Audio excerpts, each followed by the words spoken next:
Yes, not every incident of bad behavior warrants a termination. It depends on the measure.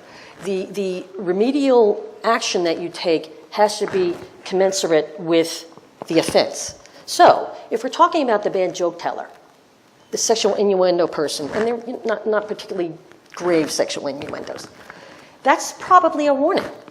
That's probably, hey, listen, Tom, we understand that you've been telling inappropriate jokes around the workplace. You're being placed on notice right now that if you do that again, you will be subject to further disciplinary action and maybe termination, maybe at that point.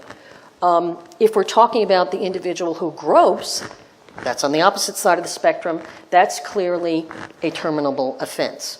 It's going to depend on every case, okay, whether or not you're looking at a simple warning, a warning with a suspension, a demotion perhaps, because if you have two individuals who had an interaction and the person in the position of power tried to exert some of that power, it may warrant a demotion of some sort.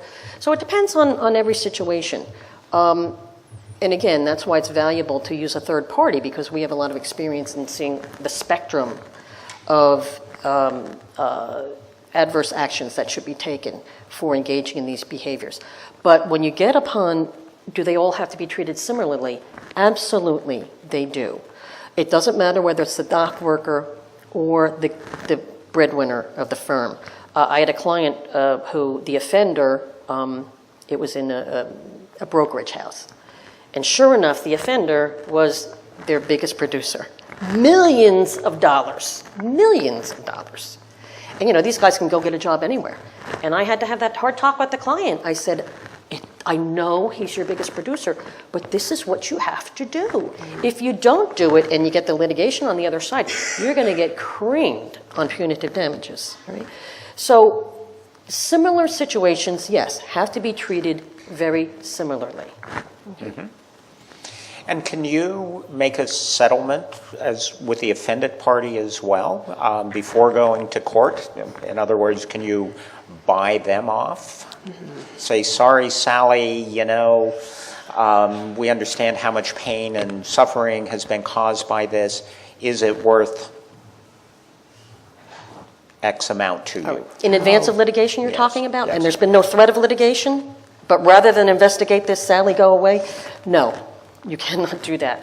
And in fact, I've had situations where the allegation doesn't come in until after the employee has left. They're already gone, all right? So they're not employed by you anymore.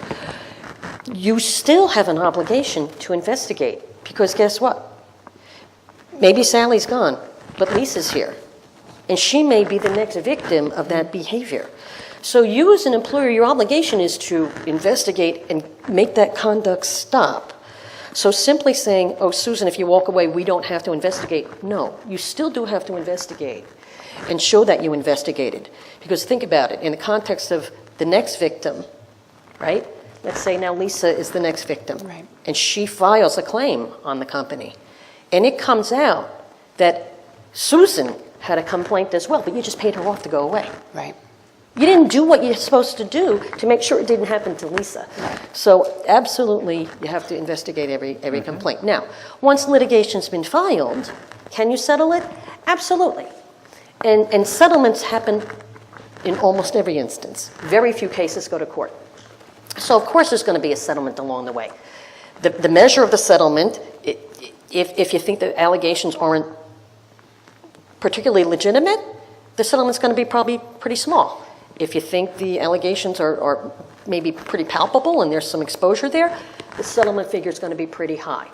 But you can't necessarily read into a settlement that there's guilt. Settlement does not mean guilt. It means the parties have decided, for whatever reason, to call it a day and go to their separate corners.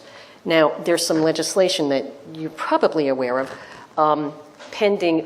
One of the outgrowths of this whole Me Too movement is there's a movement running across the country to make it unlawful to have private settlements of harassment disputes, meaning if you settle one of these cases, it's going to be part of the public record. You can't hold somebody to what we call a non-disclosure confidentiality agreement. I have a lot of problems with that are probably beyond this discussion maybe, but we may be heading in that direction, and I'm not so sure that that's the right direction to go, because maybe the victim wants it to be private. Maybe the allegations are wholly unwarranted, and believe me, like I said, I've been doing this a long time. I've seen them. I've seen the bogus complaints. They're by no measure are they most of them, but I've seen enough of them. So, yeah, are you going to settle a case that's baseless? Yes, you are going to settle a case that's baseless, because it's too much money and time and effort to defend it and go to a jury. So I have a little bit of a concern if that law passes, but I think it might. I think it's going to get some traction in this environment. But, you know, we always learn in law school, good facts make really bad law. You know,